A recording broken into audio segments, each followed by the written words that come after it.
So this is kind of the meat of this Theorycraft thing is, all right, so I told you what a physical team is, why a physical team. What should you be looking for your physical team as far as characters? Well, the easiest slot to fill is your healer. By far, the most important thing for your healer is that you have an AoE heal for them. If you've only got one AoE heal, that's fine. That's your healer for forevermore, unless it's missions, but those are still a ways out. By far, the most important thing is an AoE heal.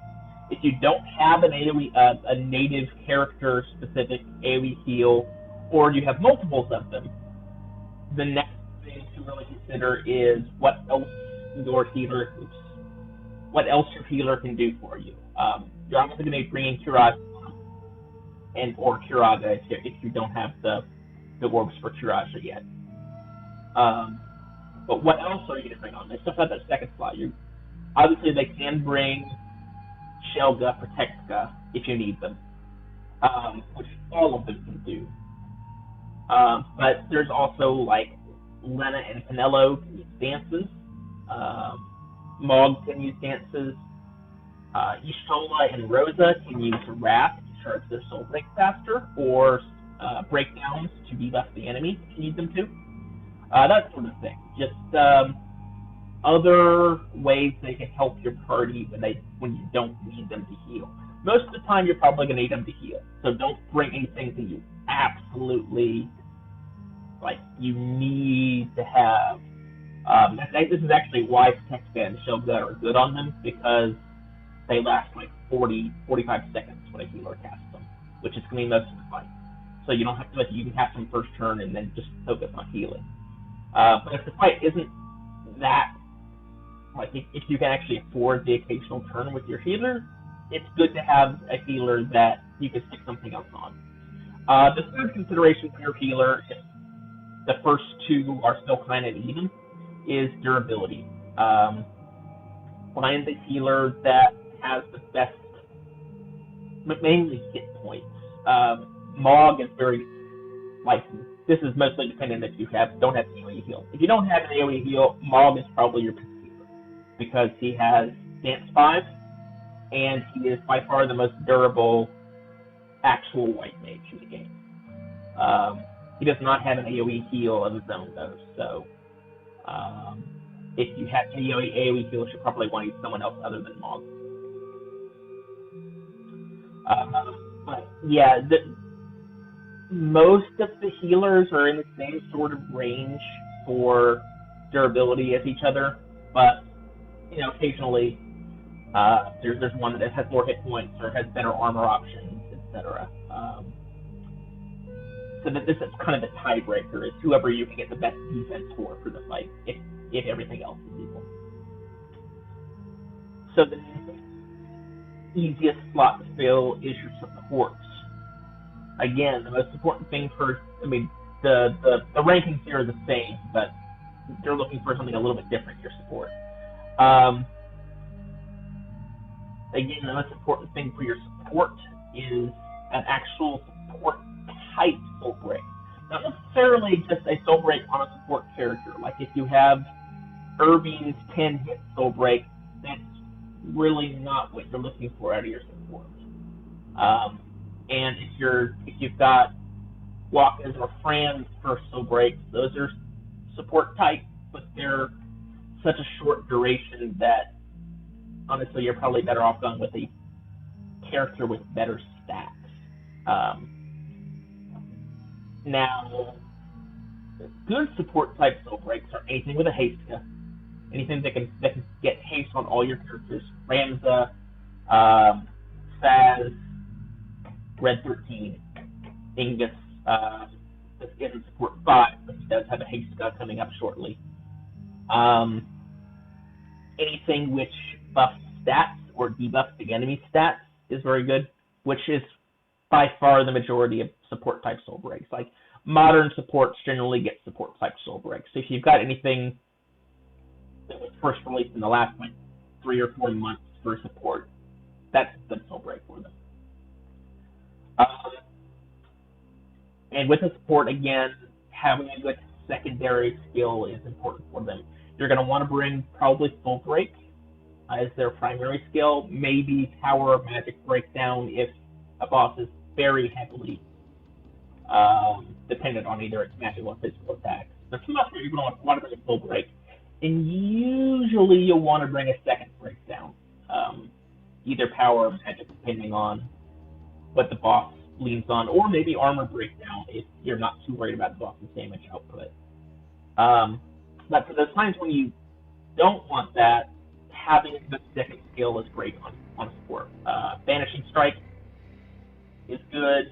Draw Fire can actually be great on Ramza or Ingus.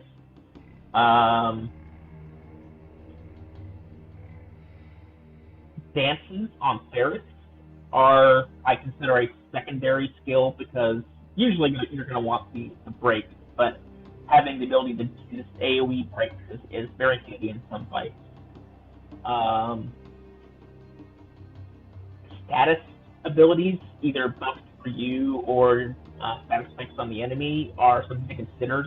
I consider Status one of the best supports in the game because he has access to both White 3 and Black 3, so he can use status spells if you absolutely need them, although he also has Machinist, which is usually better at offensive statuses.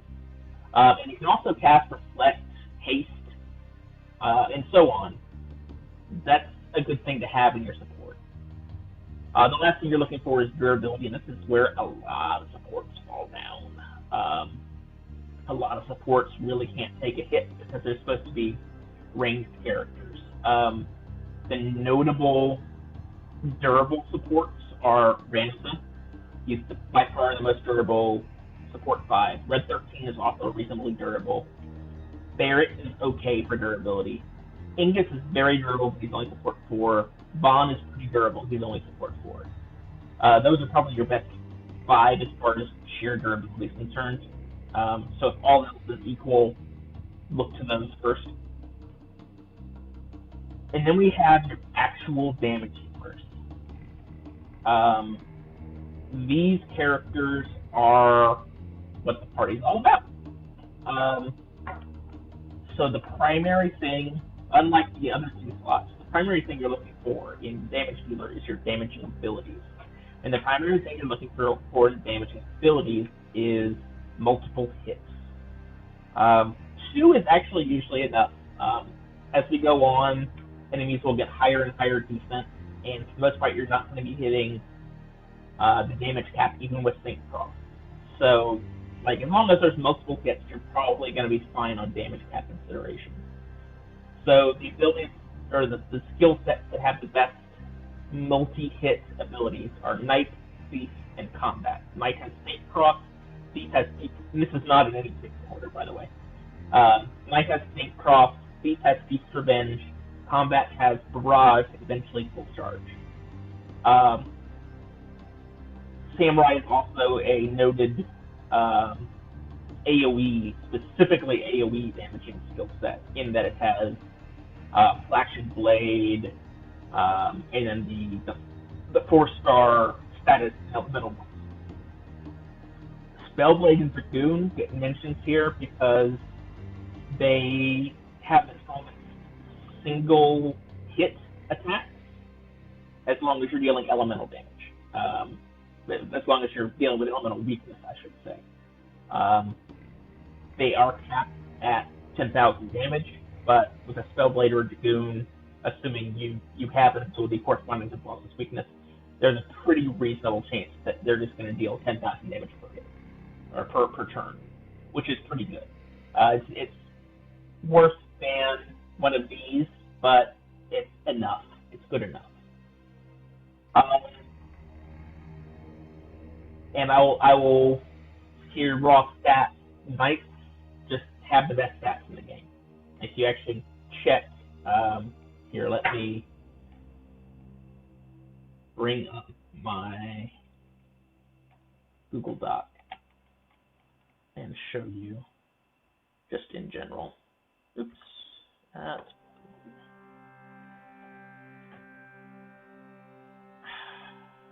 Come on. this spreadsheet, I'll actually here better. Let me link it in chat, and I'll put it on the Google, on the YouTube link as well. That spreadsheet is a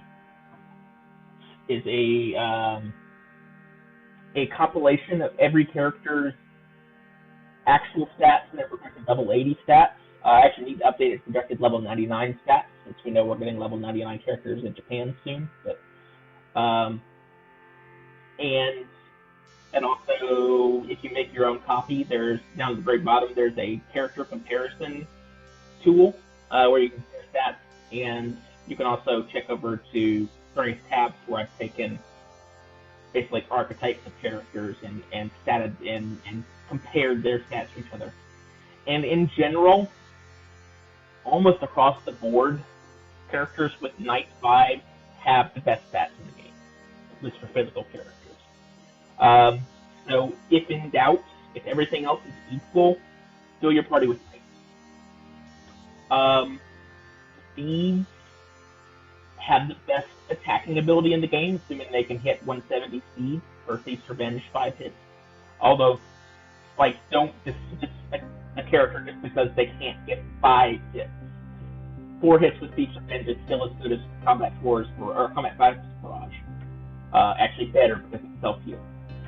But Thieves generally have lower attack than most other physical characters. They're faster, but they have lower attack. So, like, whatever ability they're using when they're not using Thief's Revenge is probably not going to deal as much damage. Almost every character worth consideration here has Combat 5 for Barrage and Full Charge eventually. Both are very good multi-hit skills. Full Charge is 50% stronger than Barrage, but it also takes twice as long to cast, so it's a bit of a trade-off. Full Charge is meant to be paired with a Celerity 5 ability called either Full Splicing or Chain Starter, depending on what translation they go with, which makes the next ability instant cast. And those two abilities in combination are about the best damage per second you can get in the game.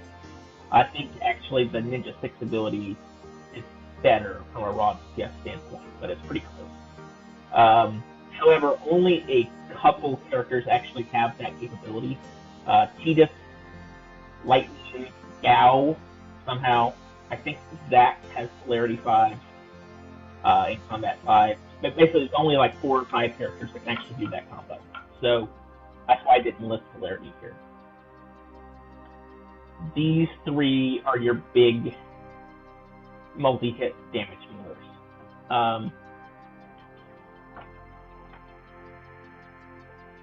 And of these sets, Knights have the best stats. Thieves probably have the worst overall. So the second consideration for what to look for in a damage dealer is Soul Break. All else being equal, a character you have a Soul Break for is obviously better than one you don't have a Soul Break for, unless the Soul Break is just god-awful, and I can't think of too many that are not worth consideration. Super Soul Breaks are better than Soul Break, usually. There are actually some exceptions to that. There's some Super Soul Breaks that are pretty bad.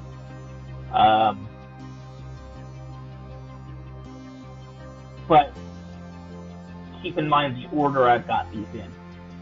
Access to damaging abilities is more important than Soul Break in the vast majority of cases. It's better to use Agrius with no Soul Break than it is to use, say, Kane with his Super Soul Break. Don't get me wrong, like, Kane with Super Soul Break is probably better than some other options you've got. But, like, Agrius is good enough on her own that if you don't have a good Soul Break for her, she's probably one of your best options. She's got just incredible raw stats. She has access to Saint Cross. She has access to Spellblade. She has access to Combat 5. And along those lines, what are the top tier characters?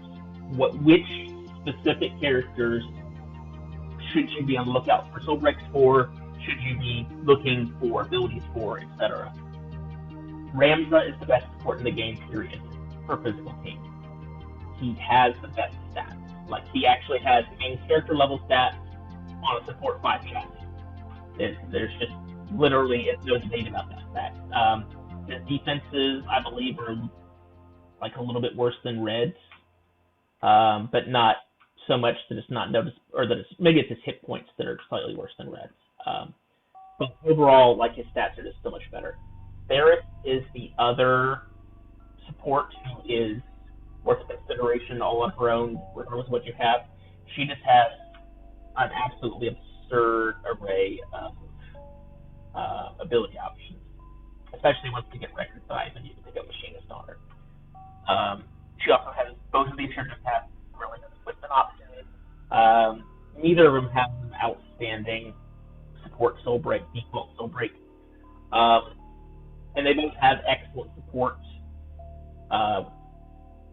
soul breaks and super soul breaks.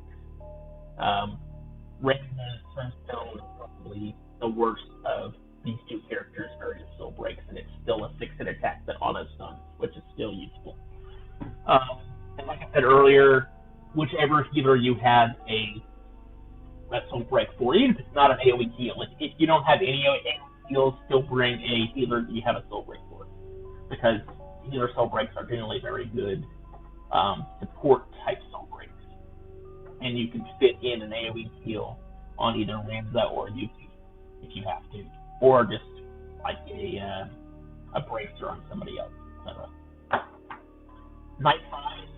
Basically, any character with Knight 5, like I mentioned, these characters all have exceptional stats. Any character with Knight 5 is good.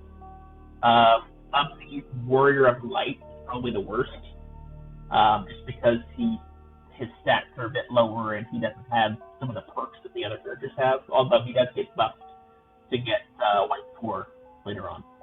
But for now, Warrior Light is the worst of the Knight 5. Any of these other characters are great.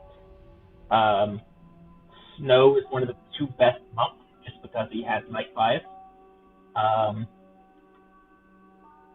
Of these characters, I would probably say Leon, not going to Warrior Light. Leon's probably the worst of the rest of them, although he's still very good. Beatrix doesn't quite compare to Agrias. Like, Agrias is basically Beatrix is better. Gilgamesh is everyone. Gilgamesh is arguably the best character in the game. For these 5 characters, for Thief's Revenge casters, these are the 5 you want to look at.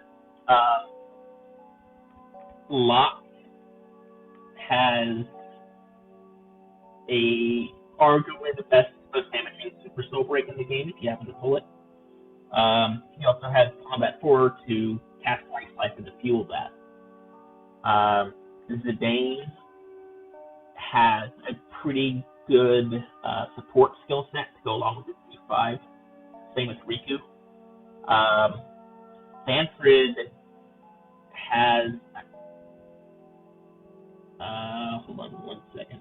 He doesn't have that combat, like he can't life snipe, but he has access to both Thief's Revenge and Swift End, which is the best single DPS ability in the game once we get it.